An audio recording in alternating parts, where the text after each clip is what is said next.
Hi everybody, and welcome back to Tales from the Road, where I'll tell you about my adventures traveling the highways and byways of the US and Canada and all the fun things that happen along the way. Actually, and this next story actually takes place on a highway.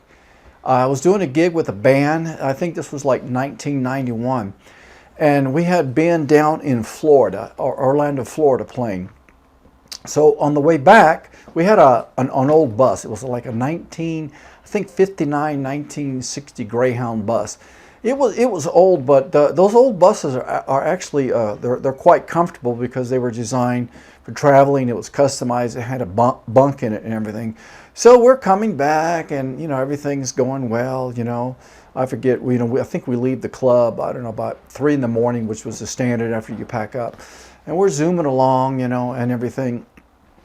And we're in Tennessee now. I think we just passed Chattanooga, and we're coming to an area, and it was called Mount Eagle Pass. And as you come out of Chattanooga, and I think it's about 80 miles from Nashville, and it's a long grade going down. I mean, it even has a runaway truck ramp. And so right as we got to the peak, as we start to going down, the bus breaks down. It just wouldn't start. We tried different things, and finally I tell Sandy, who was a guitar player, and he was actually an experienced truck driver, and that's what surprised me about it. I said, Sandy, we're on an incline. We're going downhill. Just pop the clutch, and I'm sure the bus will start. Okay, well, Sandy agrees. But he makes one little mistake. He doesn't put the bus in gear. And in order to pop the clutch when you're rolling, your vehicle, whatever you're in, it has to be in gear, because once you get rolling, you can't get it in gear. So we're going down, and we're going down, and we're picking up speed, and Sandy is frantically trying to pop the clutch. But at the time, what I didn't know was he's trying to put it in gear because he didn't put it in gear.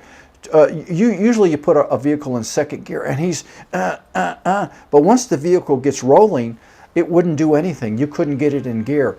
And at this point, I thought, okay, this is the end. We're picking up speed. We're going down Mount Eagle. I think we had even passed the runaway trunk wrap. So I thought, okay, this is it. It's over with. We're all going to die. And I'm like thinking, what do I do? The only thing I can think of was saying, "Oh, Jesus, save us." And it almost immediately after I say, "Oh, Jesus, save us," the bus comes to a stop. And everybody, because I was kind of in the back, everybody just turns around and looks at me like, "God, I can't believe that. I can't believe it." And it was one of those things we talked about, many months later, the time when I said, "Oh, Jesus, save us," and the bus came to a stop. And yeah, Jesus saved us. So it was like just one of those miraculous things that happened. I'll never forget how my heart was just pounding, because I thought this was the end. Mount Eagle, Tennessee.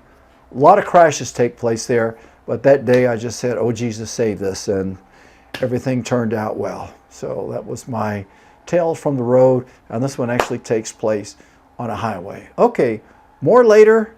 Bye-bye.